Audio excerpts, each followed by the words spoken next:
আসসালামু আলাইকুম রহমতুল্লাহ বারকাতুহু। আশা করি সবাই ভালো আছেন। তো আপনাদের মাঝে আমি একটা ডুপ্লেক্স বাড়ি নিয়ে উপস্থিত হয়েছি।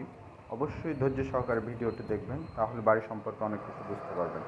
তো এটা হচ্ছে আমি ঢুকতেই যে মেন গেটটা আপনাদের মাঝে দেখানোর চেষ্টা করছি, এটা হচ্ছে একটা ডিজাইনের গেট হবে। তারপরে আমি ভিতর দিকেই যদি ঢুকি, তবে আপনার বাড়ির যে লুকিংটা বা সামনের সাইডটা আপনারা দেখতে পাচ্ছেন। তো আমি প্রথমে আপনার এখানে দুইটা প্রথম চকিতে 7 ফিট করা আছে। প্রথম চকিটা এখানে দুইটা পিলার করা আছে, আপনারা দেখতে পাচ্ছেন। তারপরে আপনাদের ওপরের ভিউটাও আমি দেখানোর চেষ্টা করতেছি। এখানে যে বেলকনিতে কাজ করা আছে, সেখানে আপনার একটা ডিজাইন হবে। আমরা অবশ্যই এই ডিজাইনের কাজগুলো করব। আপনার সেম বেলকনি ওপরেও হবে। তারপরে আমি সেম বেলকনিটা এইদিকেও আপনাদেরকে দেখাই যদি।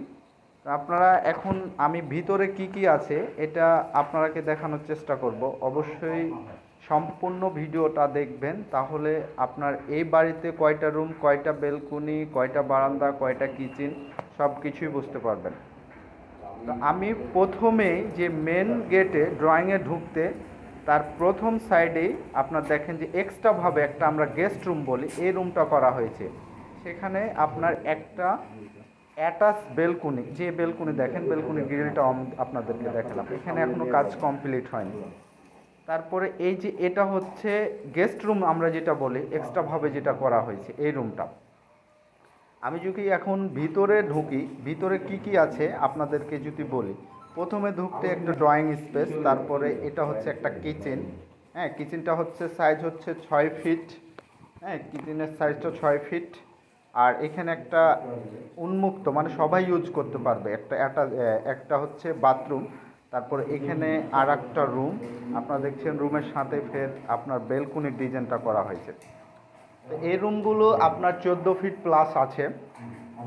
এই বাড়ির যে রুমগুলো 14 ফিট প্লাস। তারপরে আমি আপনার ফের ড্রয়িংয়ের ভিতরে আপনার ইউনিট সিস্টেমে আরেকটা করা আছে, এটা আমি ঢুকাইলাম দিয়ে আপনাদেরকে দেখাইলাম।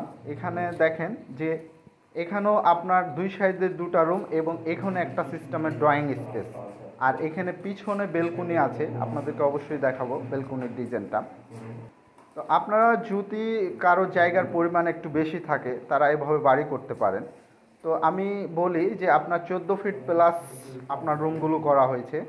আর এখানে আপনার পিছনের যে বেলকুনির সাইজ, এটা আপনার 4 ফিট প্লাস একটা বেলকুনি করা হয়েছে, আপনারা দেখতে পাচ্ছেন। এখানের কাজগুলো এখনও বাকি আছে, এই কাজগুলো হবে, আপনাদেরকে স্টেপ বাই স্টেপ আমি দেখানোর চেষ্টা করব। তো সেম আপনার 2 তলায় কি কাজ করা আছে, কতটুকু কাজ হয়েছে এই বাড়ির কাজটুক আমি আপনাদেরকে দেখাবো। এখানে বেলকুনির মাপটা হচ্ছে 4 ফিট প্লাস। তো আমি ফেরবা এই স্পেসে যদি আপনাদেরকে দেখাই, এই স্পেসে দেখেন যে এই সাইডেও একটা রুম আছে, আপনার এই সাইডেও একটা রুম আছে। আপনারা দেখছেন যে আপনার দ্বিতীয় যে সেক্টরে ঢুকতেও 2টা রুম আছে, 2টা বেলকুনি আছে। প্রথম সেক্টরে হচ্ছে যে আপনারা দেখতে পাচ্ছেন যে সিস্টেম, দ্বিতীয় সেক্টরও সিস্টেম। তো আমি ওপরে যদি আপনাদেরকে একটু জায়গা দেখানোর চেষ্টা করি যে ওপরে কি সিস্টেম। আপনারা দেখছেন যে আমি সিঁড়ি দিয়ে ওপরে উঠতেছি এবং দেখেন এখানে যে আমরা মাচা দিয়ে রাখছি, এখানে পিলারের ডিজাইন হবে এবং কি কারণে এটা আমরা রাফ করছি সেটা আপনাদেরকে দেখাবো। তার মধ্যে আমি দ্বিতীয় ফ্লোরটা দেখাই যে এখানে এই রডগুলো কি কারণে দেওয়া আছে। আপনারা অনেকেই জানেন যে এই রডগুলো আগেই কলমের সাথে আপনার লিল্টনের মাপে দেওয়া হয়েছে। তো আপনারা দেখেন যে এটা অনেক খোলামোলা, আপনাদের যাদের 1700 প্লাস স্কোয়ার ফিট এই বাড়িটা হবে, 1700 প্লাস স্কোয়ার ফিট। তো আপনাদেরকে দেখাই সেম এইভাবেই ইউনিটগুলো করা হয়েছে। তো আপনারা চাইলে যাদের জায়গার পরিমাণ একটু বেশি এইভাবে বাড়ি করতে পারেন। আর অবশ্যই এই বাড়িতে যাদের মানে জায়গার পরিমাণগুলো বেশি, তারা এরকম ধরনের বাড়ি করতে পারবেন। আর এখানে কিছু ভুলভ্রান্তি আছে, সেগুলো আমরা প্রপারলি ডিজাইন করে আপনার সারাবো। সেখানে আপনার পিলারগুলো অনেক চিকন হয়ে গেছে, সেখানে আমরা এখানে রাফ করে রাখছি, এটা হার্ড সিমেন্ট দিয়ে রাফ করে রাখছি। তো এই প্লাস্টারটা, সিলিংয়ের প্লাস্টারটা করার পরে আমরা এই কাজগুলো পুনরায় করব। তো যারা বাড়ি সম্পর্কে বা ডিজাইন সম্পর্কে জানতে চান বা ডিজাইনের কাজগুলো করাতে চান, অবশ্যই আমার স্ক্রিনে দেওয়া নাম্বারে যোগাযোগ করবেন। ধন্যবাদ।